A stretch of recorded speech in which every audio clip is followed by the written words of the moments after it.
Bueno, al final, por la noche del viernes, nos enteramos de que el saldo de esta semana de conmoción e intrigas era un giro a la derecha en lo político y ningún cambio en lo económico, donde radicaba con sus muy buenas razones el desacuerdo inicial entre los dos socios mayoritarios del Frente de Todos, entre Cristina Fernández de Kirchner y Alberto Fernández. Quizás ahora, en virtud de cómo quedó de devaluado el presidente en tanto factor de autoridad, debiera decir entre la accionista mayoritaria y uno de sus gerentes, porque, bueno, Sergio Massa, la verdad que la semana pasada quedó relegado a poco más que eso, prácticamente a un intermediario, un correveidile entre los dos sectores, las dos fracciones del Frente de Todos que pugnaron. ¿Por qué digo giro a la derecha? Bueno, Juan Mansur entra como jefe de gabinete del Gabinete Nacional, entra como un jefe de gabinete en lugar de Santiago Cafiero, que tampoco es que Santiago Cafiero fuera el Che Guevara, pero Juan Mansur fue denunciado por otra miembro del gabinete, por Elizabeth Gómez Alcorta, la ministra de Mujeres y Géneros, por haber impedido el aborto legal de una nena de 11 años que había sido violada por su abuelastro. Hoy lo escuchaba a Ernesto, a Tenenbaum, que decía, es un conservador. Sí, es un conservador, pero esto es un poco más que ser conservador, ¿eh? Vos pensalo. Una nena de 11 años violada por su abuelastro. Una provincia cuyo conservadurismo le da la espalda a esa nena y a su mamá, que pedían el aborto no punible. Y un gobernador que le da la diestra a los poderosos, que le da la diestra a la iglesia, que le da la diestra a esa élite tucumana que considera que son poco más que bestias sus súbditos, los que tienen debajo. Bueno, no es que lo que hay del otro lado sea progresismo, ¿no? En Tucumán tampoco. Y no es que escuchar a la Argentina federal, que escuchar a las provincias, sea necesariamente girar a la derecha. Eso me parece un prejuicio también bastante porteño, de los que dicen, ustedes los progres porteños. Me parece demasiado autocentrado y algo despectivo creer que las provincias son de por sí conservadoras. Bueno, está también el cambio de Aníbal Fernández por Sabina Frederick. Entra Aníbal Fernández, que, bueno, es cierto, tiene mucho más peso político que Sabina Frederick. Va a ser un ministro de Seguridad con iniciativa, con peso, que le va a poder hacer frente a un Bernie que venía desatado, machiruleándola a Sabina Frederick, pero además haciéndose el Rambo.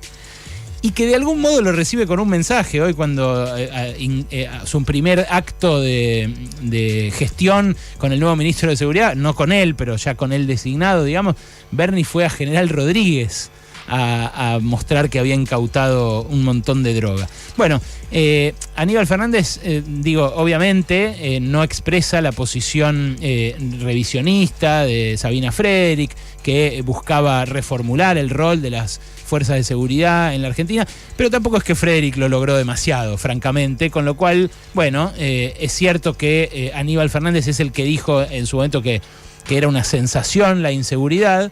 A mí me preocupa más otra cosa, porque Aníbal claramente tiene capacidad de gestión, pero a mí me preocupa otra cosa, que es quien reivindicó el accionar de la policía cuando asesinaron a Mariano Ferreira, cuando Mariano Ferreira estaba manifestándose con los tercerizados del tren Sarmiento, del tren Roca, y reivindicó el accionar de la policía, que luego fue condenada por haber hecho una zona liberada, el propio Aníbal Fernández en ese momento. ¿Por qué digo eso? ¿Por qué digo giro a la derecha en lo político, digamos? Después lo otro me parece cosmético en los cambios. ¿Por qué digo ningún cambio en lo económico?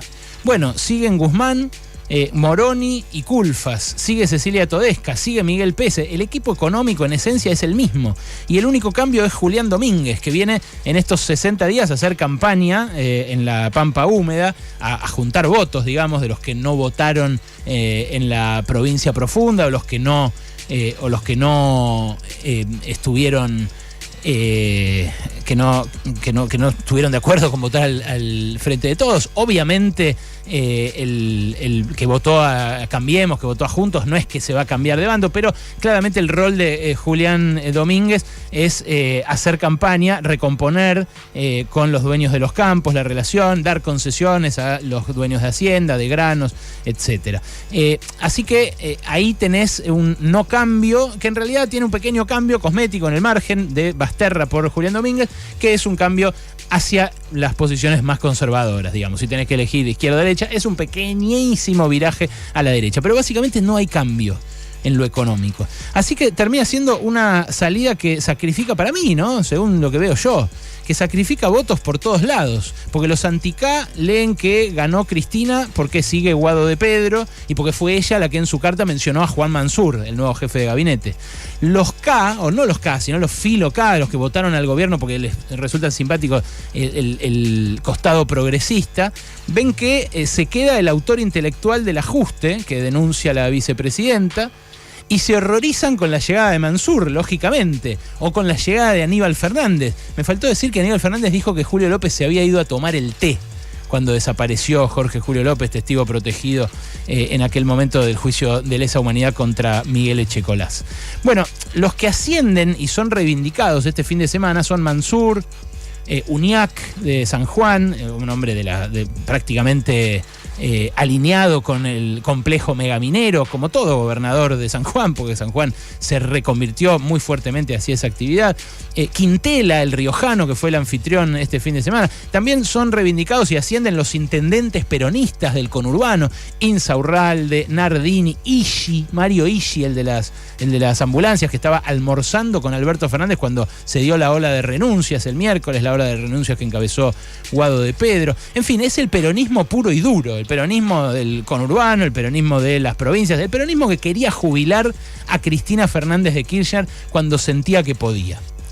Ahora, esta sensación de que se pierden votos por todos lados, que el oficialismo sacrifica simpatías por todos lados, puede verse revertido si los anuncios que empezarían a partir de mañana y que el gobierno planea desplegar de acá a las próximas semanas son efectivamente un volantazo, un cambio de rumbo. Y eso es lo que falta ver. ¿Revertirán los anuncios esta imagen de que la semana pasada fue puro daño y fue el pedo, además, porque se vio en todos lados una diferencia que hasta ese momento permanecía larvada, subterránea? Bueno, es lo que falta ver.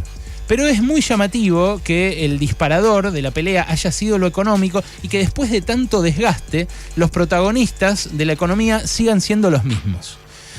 Fue el resultado de la negociación, obvio, y por eso falta ver cuál es el giro y también falta ver cuál es el gabinete que sigue después de noviembre, porque este tiene toda la pinta de ser un gabinete temporario hasta las elecciones del 14 de noviembre. Pero ya hay algo que se atisba en el decreto que sacó el presidente el sábado, que habilita de algún modo, indirectamente, pero que habilita al Banco Central a emitir pesos, otros 400.000 millones de pesos, para estimular la economía. No es que lo hace, no es que lo hace de entrada, no es que lo hace inmediatamente, pero habilita, después vamos a conversar sobre esto, si quieren lo cuento en detalle, pero la movida del decreto del sábado implica que se le paga al Fondo Monetario con las reservas, con lo que sumó el propio Fondo Monetario para combatir la pandemia, pero a la vez que se habilita una vía para que el Banco Central financie algo de política social y este volantazo que venía pidiendo Cristina Fernández de Kirchner. También se vio algo de lo que puede pasar en estos 60 días en el comunicado que sacó el Ministerio de Economía ayer, un comunicado insólito. Ayer a la noche el Ministerio de Economía sacó un comunicado advirtiendo que ya no quiere subir las tarifas como quería subir el año pasado, o sea, como quería subir con el presupuesto del año pasado en mano, y lo hizo después de que Máximo Kirchner, en una entrevista larguísima con Horacio Berbisky, en la cual no se habló del vacunatorio VIP, obviamente, porque la entrevista la hacía Horacio Berbisky, después de que Máximo Kirchner dijera que el presupuesto no podía ser que incluyera un aumento de tarifas. Entonces, ¿qué hace Martín Guzmán? saca un comunicado diciendo, che, no, cuidado que yo no quiero aumentar las tarifas, ¿eh? Lo cuenta también Jorge Liotti en una columna que recomiendo muchísimo de La Nación ayer, donde cuentan que Martín Guzmán estaba en el grupo de los que hacían resistencia albertista el miércoles, cuando Guado de Pedro saca su renuncia y la publica, pero después de que lo llamó Cristina el jueves, desapareció de esas reuniones y de esa negociación. Entonces, claro, a Guzmán lo salva Cristina, le dice, yo no pido tu renuncia, y a la vez le marca por radio la cancha Máximo Kirchner, en una entrevista en la cual él después saca una aclaración. Es un ministro zombie. Un ministro que quizás dure hasta noviembre o quizás dure hasta el acuerdo con el Fondo Monetario, pero que claramente ya ejecuta partituras de otros compositores. Ya no es el autor del plan económico ni de la gestión. Y este fin de semana, en medio de cómo el gobierno procesaba esto, también tuvimos una señal desde el norte, desde Estados Unidos, donde Joe Biden anunció un cambio económico muy trascendental que implica subirles los impuestos a los más ricos y bajárselos a las familias de clase media. Y claro, lo dice muy claramente y es un acto muy profundo políticamente, sin ensalzarlo, sin creer que Biden tampoco sea el Che Guevara, pero Biden, en su alocución, cuando presenta esta reforma impositiva, lo que dice a los ricos es, che, ustedes tienen que pagar impuestos, no entra en valoraciones, no dice pagan poco, pero dicen, ustedes tienen que pagar su parte justa, your fair share, del mismo modo que lo paga la clase media. Y claro, vos sos de la clase media, sos de esas 50 millones de familias de clase media estadounidense y inflás el pecho, decís, claro, yo pago mis impuestos. Y sí, hay algo de eso también en la discusión que tenemos acá. Porque en realidad de lo que habla Máximo Kirchner en la entrevista con Berbisky es de hacer la gran 2009. O sea, más allá del resultado de esta elección en noviembre, remontar la cuesta y así como en 2009 habían perdido la elección y en 2011 ganaron con el 54% y generaron la relación más estrecha que se haya generado en esta democracia entre un presidente y la sociedad. Porque la verdad que en 2011 todo el mundo era cristinista. Se había muerto Néstor, había salido el matrimonio igualitario, era el bicentenario, lo dieron vuelta completamente. Y Máximo Kirchner ayer habla de eso, de hacer una remontada como la de 2009 a la de 2011. Pero, claro, de 2009 a 2011, en términos económicos, había muchísimo más margen que ahora. Pasaron 10 años, pero el país es otro. En ese momento el gobierno tenía el margen, tenía las reservas en el Banco Central, tenía la espalda que le había dado el subidón de la soja antes, tenía las AFJP recién estatizadas, tenía espalda para hacer lo que hizo que Marina Dal Poyetto llama macrocidio y que yo llamo redistribución. Lo que hicieron fue subir el salario en dólares 50%.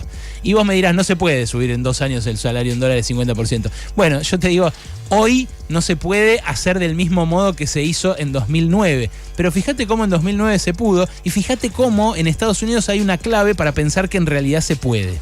Porque hoy lo que no se puede es darle a la maquinita, imprimir billetes y que llegue la felicidad solamente, porque necesitamos dólares, necesitamos inversión, hay un montón de cosas que no se pueden hacer ahora por el descalabro que hizo Macri en sus años de gestión y especialmente en los últimos 2 años. Pero se podría hacer si no fuera que la partitura la ejecuta un ministro zombie y que además no está convencido, ni siquiera el propio presidente, de llevar adelante un acto de fuerte redistribución. Se podría hacer la remontada de 2009 a 2011 si el Frente de Todos estuviera dispuesto a hacer lo que propone Biden, cobrarle impuestos a los ricos para redistribuir en la clase media y en los pobres. Y decirlo así, además, porque esa es la fortaleza política de un gobierno que pretende revertir la desigualdad que está haciendo percha al mundo, al planeta. Hay que alguien tiene que verbalizar la disputa real que se da entre ese 0,1% de la gente que se hace más rica, incluso en la pandemia, y el resto de la población que sufre y pierde. Bueno, yo empiezo a dudar de que este gobierno pueda hacer eso. ¿Por qué? Y bueno, porque está, como digo, Juan Mansur, de jefe de gabinete, que es amigo de todos los millonarios del país. Está Alberto Fernández, que no lo quiso hacer en su momento de más poderío, que no lo empujó a Martín Guzmán para que hiciera más distribución. Y me pone mal también porque sé para dónde van los otros, para dónde va el otro bando. Cambiemos Juntos, el macrismo, como lo llames, viene a proponer el fin de la indemnización, viene a decir que te puedan rajar sin darte ni siquiera para que vivas los siguientes 3 meses.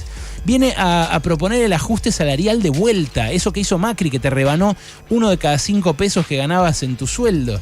Viene a proponer el tarifazo, la precarización de la vida, lo mismo pero más rápido, como dijo el propio Macri.